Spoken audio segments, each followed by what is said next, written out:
वसुदेवसुतं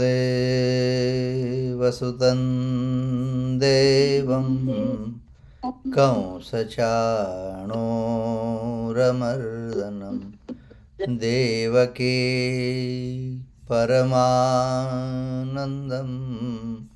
कृष्णं वन्दे जगद्गुरुम्. We're going to continue the 22nd verse of chapter 2. वांशासि जीर्णा नियथा विहाय वांशासि जीर्णा नियथा विहाय नवानि गृह्णाति नरोपराणि नवानि गृह्णाति नरोपराणि तथा शरीराणि विहाय जीर्णान् तथा शरीराणि विहाय जीर्णान्यन्यानि संयाति नवानि देहि अन्यानि संयाति नवानि देहि. As a person discarding worn out clothes puts on new ones, so an embodied soul, casting of old bodies, enters into others which are new. Okay. As we have started discussing that, right? Okay.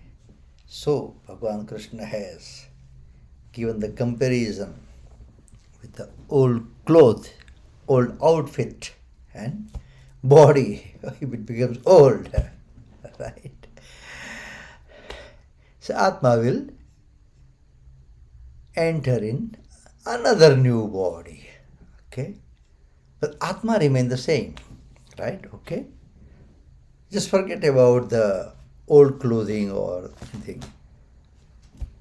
Maybe sometimes we change our outfit 2 times in a day or 3 times in a day. But we just change the outfit, we just change the clothing. We remain the same. Okay? We are the same.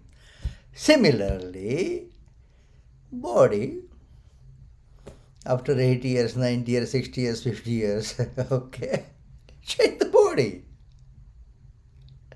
But the soul, the Atma, remains the same. Okay? That's what Bhagavan wants to explain Arjun, of course, through Arjun, all of us. In the 17th verse, as Bhagavan has mentioned, Yena Sarvam Idam Tatam, and in the 24th verse, Nitya Sarvagata Sthanur Achaloyam. So the soul has been described as all-pervading, everywhere, all-pervading, okay? All-pervading, eternal, omnipresent, and constant. While in phrase such here, Sanyati Navani Dehi and Shariram Yada Apnoti, in the 15th verse, the 8th verse in 15th chapter, it is said that the soul migrates, enter into another body. So there seems to be a contrast. But in fact, there is none. For example, when a person grows from his babyhood to youth, he says that he has grown young. But the fact is that he is the same, as we are discussing now. Okay, again, okay, I have changed the outfit in the morning, or I have changed the outfit in the evening, but I am the same. Outfits have been changed. It is the body which has grown young. By identifying himself with the body, he grabs the change of his body upon himself. Therefore, in fact, the soul does not migrate, but because of its identification with bodies, it seems migrate. Or in our terms, if we have to understand that, if you get attached, and normally we do get attached, and that is the cause of pain. That is the cause of pain when death takes place in family. Now a question arises why the cycle of birth and death has been going on from times immemorial. From the point of view of the discipline of action, to reap the fruit of virtuous and evil actions, because we strongly believe in rebirth, okay, and rebirth will decided according to our karma,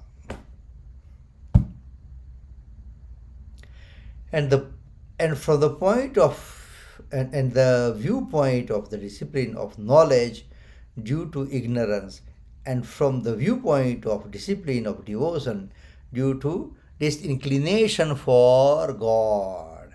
This cycle of birth and death goes on.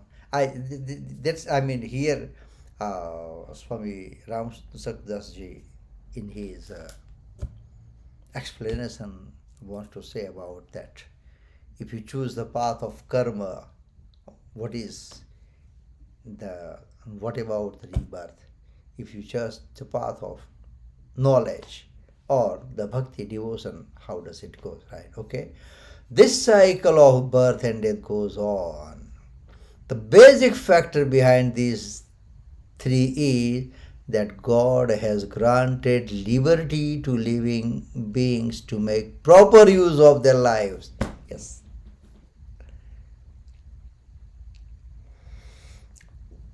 The life is granted, okay? Even the free will is granted. Right? Bhagavan will say, okay, I have granted 8 years for you. Now it's up to you. You choose any path for your development, knowledge, devotion, action. But how you develop yourself, that's entirely up to you. Right? It's like a 100 rand is nothing nowadays, but it's like a father gives his children 100 rupees, 100 rand, $100, £100, euro, anything, okay? Now you decide it, what you're going to do that. So, to make proper use of the life, but they misuse it, and so they have to go through a cycle of birth and death. They can be free from this cycle by making proper use of this liberty. It means that if they start working for the welfare of others by renouncing their selfishness, they will be free from cycle. Moreover, negligence in discrimination. Look, one thing we need to understand that. Here, Swami Ramsuksasi has used the word renouncing their selflessness.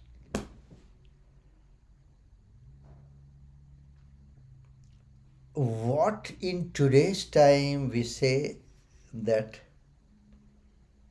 social work or the social service, okay?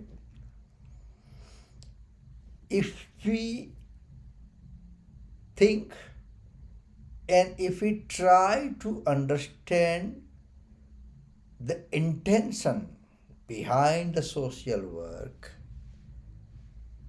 it is expected to be done without any expectation. Number one, it should perform as a selfless service.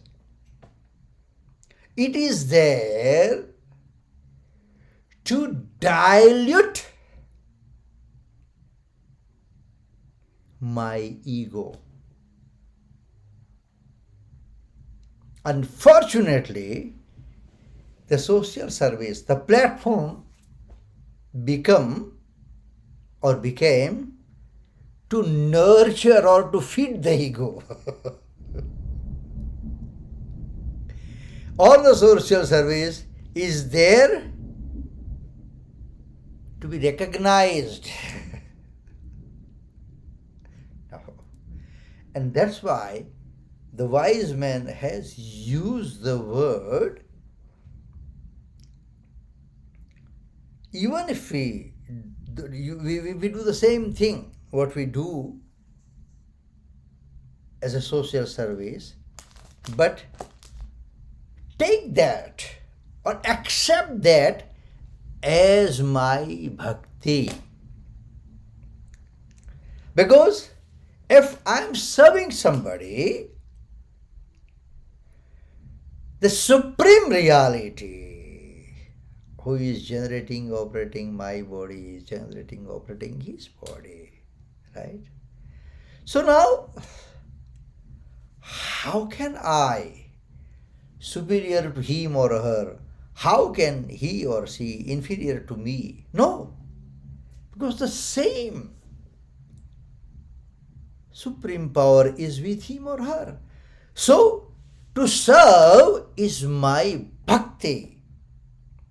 The moment we say social service, then the platform is there to feed the ego. Now, it creates the divine brotherhood under the fatherhood of God. And once that is taken place, again, I mean, in this this cycle of Gita class, when it comes. But again, for that, we have done this, chapter 12, 8 verses, last 8 verses. Long time back, we just took that 36 verses, 8 verses, the 36 qualities, many years back as Amrutastakam. Then part of the 12th chapter we did. Then before we start this, we did that, the 36 qualities to understand. It starts, Adveshta Sarvabhutanam Maitrah Karuna Evacha. So if this we can have in our life, then this, by renouncing the selfishness, itself will take place. Itself, it will be understood that if I am doing that, and then that's why Bhagavan has, even for the dan, diyate yat danam, I have to donate, I must donate. No. If it is there for the name, fame and glory, then it's a vapor, it's a business. You give 1,000 or you give 50,000 and we'll put your name, we will give you the certificate or the award, or of course for the administrative purpose they have to mention, or income tax purpose. That's a different story. But one must not expect that I have donated 50,000 for this particular reason. It is my duty. દાન મારે કરવાનું જ હોય. I have to do, I must do, because I'm part of the universe. It's a big machinery, right? I may be a small screw, but it's my duty to do that. So, selfless work and selfless love, two things we must know in our life, and we must try to practice this in our life. Now, supreme reality, Bhagwan, okay? He is love towards all of us, selfless, okay?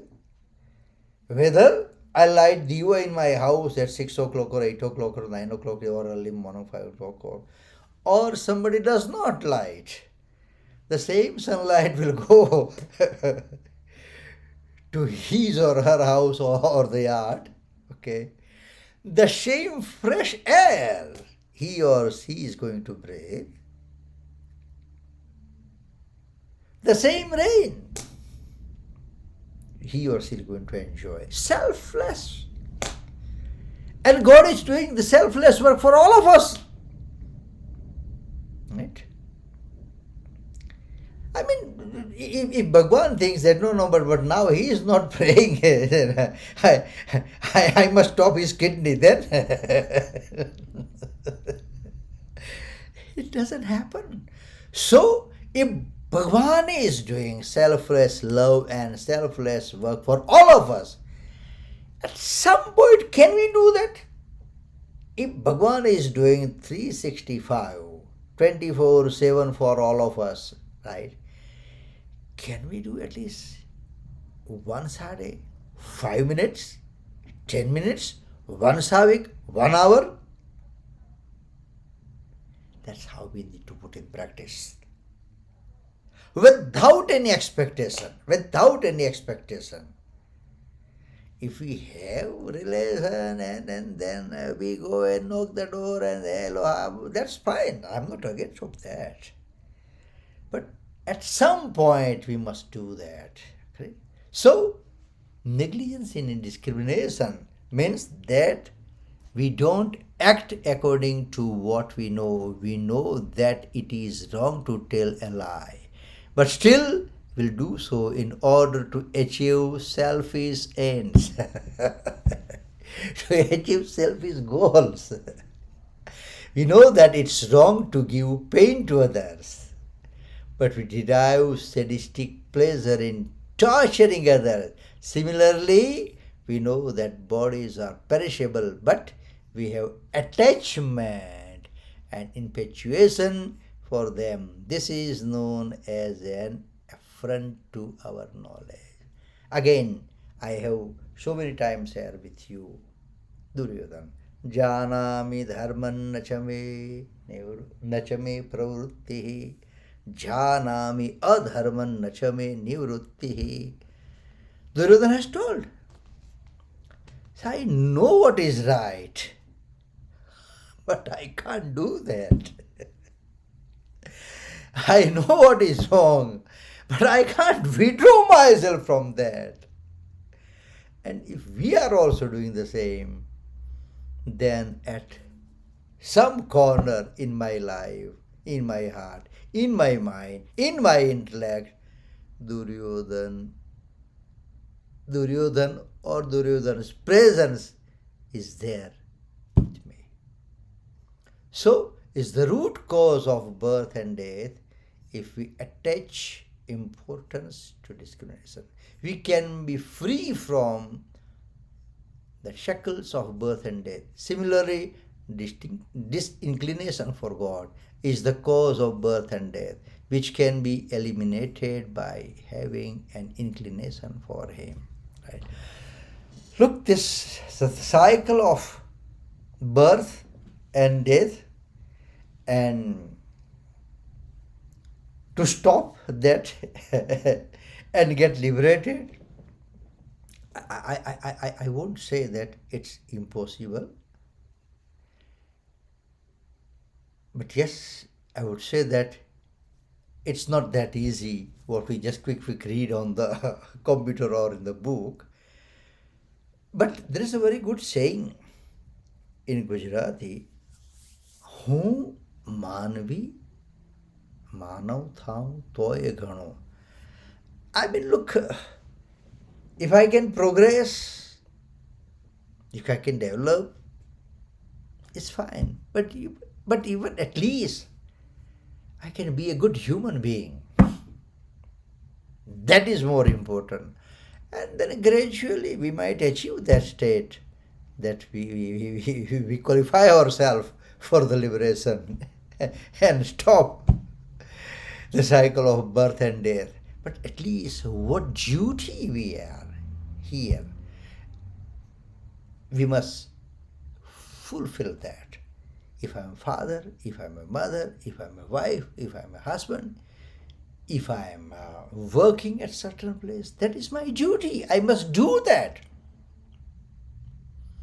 I'm not obliging anybody. It's my duty to do that. It's my duty to do that. Small thing. And that's why, my dear friends, I always tell that this Bhagavad Gita is going to help me after my death. Then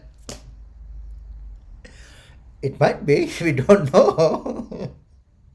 It should help me now in my this life, in my present life, so I can progress, so I can develop, so I can achieve, so I can be a better person wherever I am. That is important. And that's Bhagwan tells here. That's Bhagwan's emphasis on that. Okay, selfless love, selfless work, and the duty. Okay, and here duty is, that is my dharma. If I'm a father, that is my pitru dharma. If I'm a mother, that is my matru dharma. If I'm a son, that is my putra dharma. That I need to do that. If I'm working in that firm, I must be loyal to that. That is my dharma. Okay. So,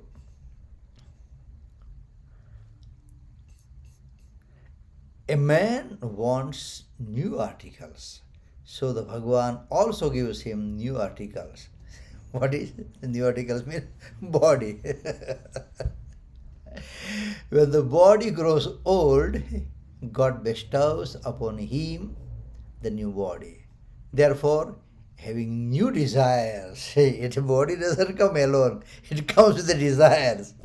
So, having new desires is the cause of his birth and death. Those who have new desires will get new things, time without number. In a man, there is one power of the will and another of the life breath. Okay. If he has power of the will and his life breath ends, he has to be reborn. Okay. If he has no will, no desire, he has not to take rebirth when his life breath ends. That's but too much for us, so I'm not emphasizing on that. So that's I just simply read it for you, right? An illustration is applicable only to a certain extent, not to the full. Not to the full extent. Here the illustration of casting off old clothes and putting on new ones is applicable to the extent that as a man, by changing several clothes, remains the same, which we begin with, right, today. Similarly, the self, by casting off worn-out bodies and by acquiring several new bodies or new lives, remains the same, okay? When we go to the wedding, it's a different clothing, okay? When we go to the party, it's a different wedding. When we go to the crematorium, it's a different wedding, okay? When we go for the shopping, it's a different wedding, okay? Different outfit, okay? As by casting off old clothes, we won't die, okay? As by casting off old clothes, we don't die. And by putting on new clothes, we are not born. We the same. Similarly, by casting off worn-out bodies, we don't die. When we say we don't die, the soul. And by acquiring new bodies, we are not born. It means that the body dies. We, the self, does not. That is more important. Okay. So, that was the verse 22nd. Now, let's start verse 23.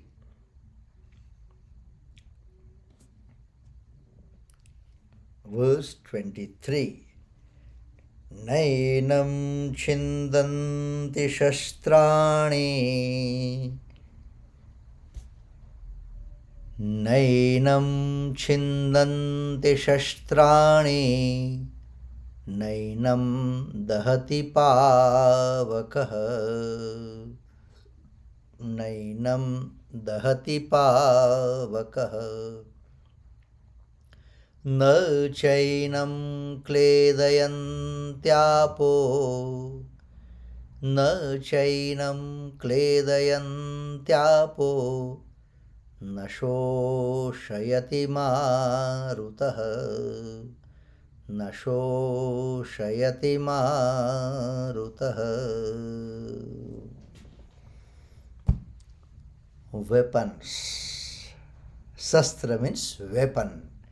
Weapons cannot cut the soul, nor can fire burn it. Pavaka means fire, Agni. Nor can fire burn it.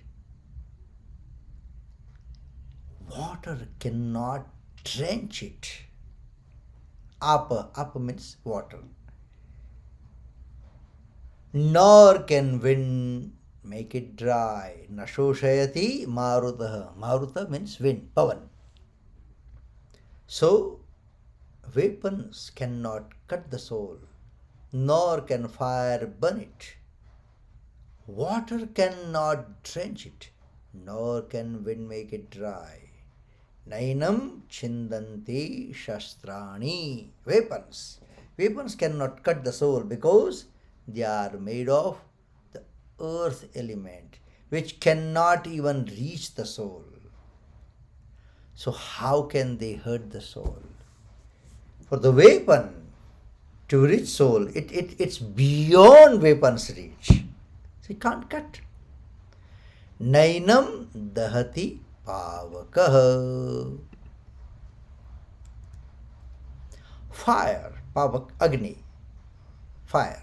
Fire cannot burn the soul because the soul is beyond the reach of fire. It means that fire can never bring any change ever in it. Nachainam kledayantyapo. Water cannot drench the soul because water cannot wet it. Water can never bring any change in it. Nashoshayati marutah. Wind cannot dry the soul because it's beyond the reach of wind. It can never bring any change in the least in it. Okay. So it has described in this verse, Nainam Chindanti Shastrani. So it's about the 5 elements, right? And Bhagavan has not described one element, which is space or the ether. Okay, we will be going to see that now. Okay, thus out of the 5 gross elements, 4 cannot hurt the soul. Out of 5. Okay. Now the question arises, Bhagavan Sri Krishna not mention the 5th element, which is ether or the space. Akash jena apne kahiye, Akash. Okay. The answer is that Akash, ether, is actionless. Akash, ether is actionless. Earth, water, fire, wind are born of ether, and these are incapable of acting on ether. Therefore, when they cannot even hurt ether, how can they hurt the soul, which is beyond the reach of even matter, what we call prakriti or nature? These elements with attributes cannot reach the soul, which is without any attributes. Okay. Again here the same principle Bhagavan wants to say. The soul is eternal. All the four elements such as earth, fire, etc. are activated by the power of the soul. Right? Forget about the rest of the thing, right? The soul is there in my body. That's why I am able to open my eyes. Okay? I am able to speak.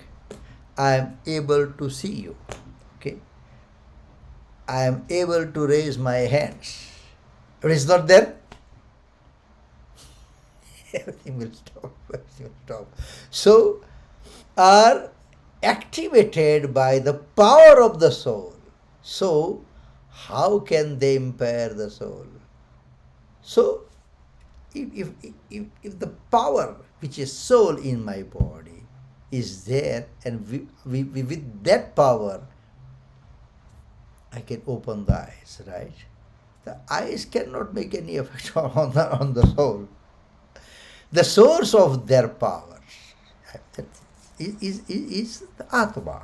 The soul is all pervading, while the four elements such as the earth, etc., are pervaded ones.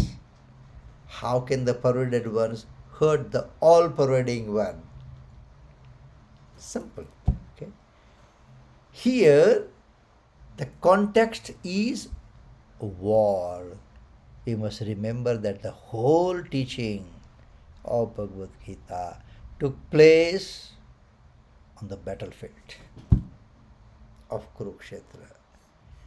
The context is of war. Arjuna is grieved at the thought of the imminent death. All the kinsmen, all my family members. Okay. Therefore, Bhagavan Sri Krishna explains to Arjuna that the soul cannot be hurt by any weapons. A weapon cannot cut the body. A weapon can cut the body, not the soul. A fire can burn the body, not the soul. The Varun is water, okay, can wet the body, not the soul, okay. So it means that the soul is not hurt by any weapons. It remains the same. While it's the body alone which decays and dies. So it's sheer ignorance to the lament for it. We say, this is a body, there is a change in the body, but in ease, be attentive. In ease means shariri. Shariri means atma. In ease, there is no change. Here, ease means atma, shariri. Okay. Similarly, when we say there is a wood or timber, then there is a variation in wood, not in ease. Wood is cut. Ease is not cut. Wood burns. Ease does not burn. Wood becomes wet. Ease does not get wet. Wood dies. Ease does not get dry. Wood never remains uniform, while ease never becomes multiform. So, nainam chindanti shastrani, nainam dahati pavakah, na chainam kredayantyapo, na shoshayati marutah. Okay. So, friends, we're going to stop here. Okay. In today's discussion, whatever you like, whatever you enjoy, credit goes to all the scriptures, all the great men. Whatever I have studied, I have heard, I have read, absolutely nothing belongs to me. And yes, I always acknowledge that our main reference book for our Geeta class since the beginning, means 22 years, okay, is Swami Ram Sukdas Ji. So that commentary we are taking as a main reference book, okay. So we will conclude our Gita class with 73rd verse of 18th chapter, which is a prayer from Arjun to Bhagwan Krishna. Let that prayer, let the prayer of Arjun should become our prayer, okay, and then we'll do the arti. नष्टो मोहः स्मृतिर्लब्धा त्वत्प्रसादान्मयाच्युत स्थितोऽस्मि गतसन्देहः करिष्ये वचनं तव